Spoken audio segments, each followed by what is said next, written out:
In theaters now from director Kelly Reichardt is The Mastermind. This is a film set in 1970 about a normal, average kind of suburban guy who decides he's going to pull off an art heist. And things don't go really at all according to plan. I went into this film completely blind. I'll give you a little bit of the cast. Josh O'Connor plays the titular mastermind. His wife is played by Alana Haim, and Hope Davis plays his mother, and Bill Camp plays his father. And those are probably the extent of people you would probably recognize in this film. And again, set in suburban Massachusetts in 1970. The film does a pretty good job at nailing the era. The music, even if it's not recognizable music, sounds accurate. The clothing, the setting, the cars, it all looks like you're looking at 1970. Found this film incredibly boring.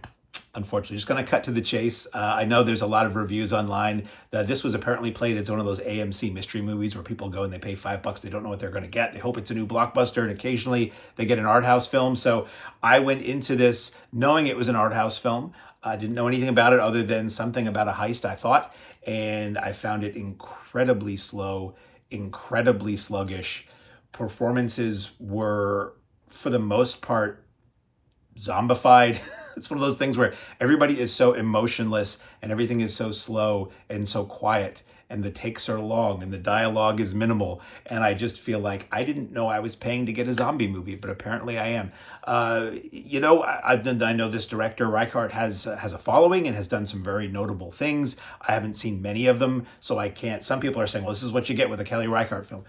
Maybe I know not to watch any more after this. I don't know. It was just really a premise, and it just kind of went nowhere, and scenes kind of just go nowhere, and you don't understand really why people are doing what they do. Again, the basic premise is this is a guy who's got a semi-comfortable living. It sounds like he's a designer, woodworker, architect, and instead of choosing to pursue that job, he pursues a life of crime with his low life and not incredibly bright friends.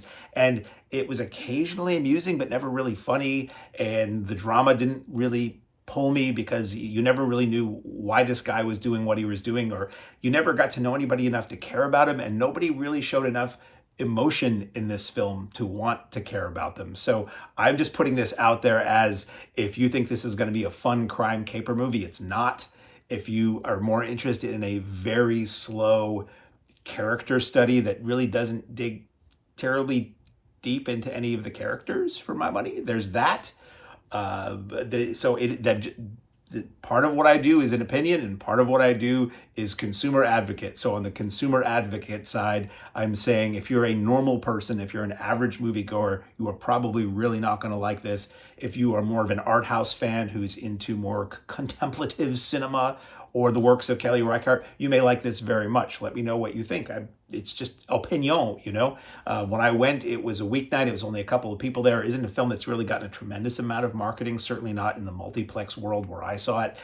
And all of the trailers in front of it were for art house films, so they kind of know the audience that's presumably going to go to this. So your mileage may vary, but I was bored rather silly by The Mastermind.